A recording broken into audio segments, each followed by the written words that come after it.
तळेगाव टोलनाक्यावर पत्रकार व दैनिक बेधडक महाराष्ट्रचे संपादक अभिजित दरेकर यांच्या कुटुंबासोबत घडलेल्या धक्कादायक घटनेचा हा विशेष अहवाल।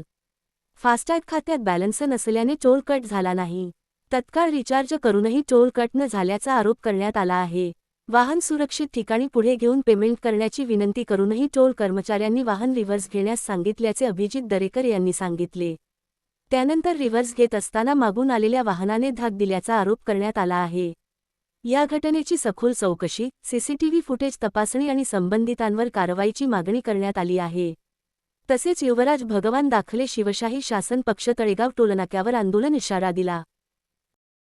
तळेगाव एक्सप्रेसच्या टोलनाक्यावरती आहोत। आपले पत्रकार बांधव व पोलिसले त्यांच्या गाडीचा या ठिकाणी ॲक्सिडेंट झालेला आहे।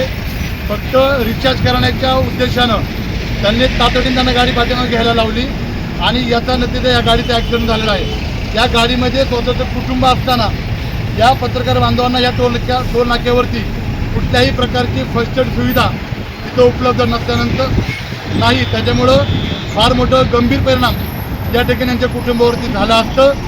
या व्हिडिओच्या माध्यमातून या राज्याचे मुख्यमंत्री देवेंद्र फडणवीस साहेब आपल्याला विनंती आहे की आपण तात्काळ संबंधित तळेगाव टोलनाक्यावरती तातडीचे कारवाईचे आदेश आपण या संबंधित देण्यात यावं। जे काही प्रशासन याच्यावरती असेल त्यांच्यावर तातडीने गुन्हा दाखल झाला पाहिजे, अशा प्रकारची मागणी या ठिकाणी मी या निमित्ताने करतो। वास्तविक पाहता या ठिकाणी 112ला फोन केल्यानंतर तातडीनं आपल्या गृह खातं, पोलीस खातं तातडीने या ठिकाणी उपलब्ध झालेलं आहे। मी तुमचं स्वतःचे आभारी आहे, परंतु संबंधित टोलनाक्याला सादर कायदेशीर कारवाई तातडीने होणं अपेक्षित आहे, एवढीच मी आपल्या निमित्ताने विनंती करतो। आम्ही टोलनाक्यावर जेव्हा आलो तेव्हा आमच्या अकाउंटला बॅलन्स नव्हता फास्टॅगच्या अकाउंटला बॅलन्स नसल्या कारणाने तिथे टोल कट झाला नाही। आमचा ॲन्युअल पास आहे फास्टॅगचा।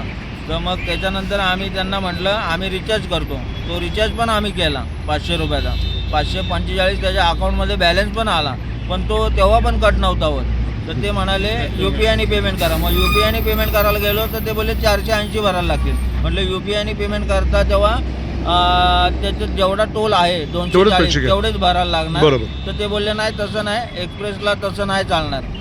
मग मी त्यांना म्हटलं की आम्ही गाडी पुढे घेतो, आम्ही गाडी पुढे लावतो, रिव्हर्सला गाड्या फास्ट येत आहेत, पुढं लावतो गाडी आणि तुम्हाला तुमचं पेमेंट करतो। तर ते बोलले नाही तुम्हाला रिव्हर्सच घ्यायला लागेल गाडी, आम्ही इथनं गाडी तुमची सोडणार नाही।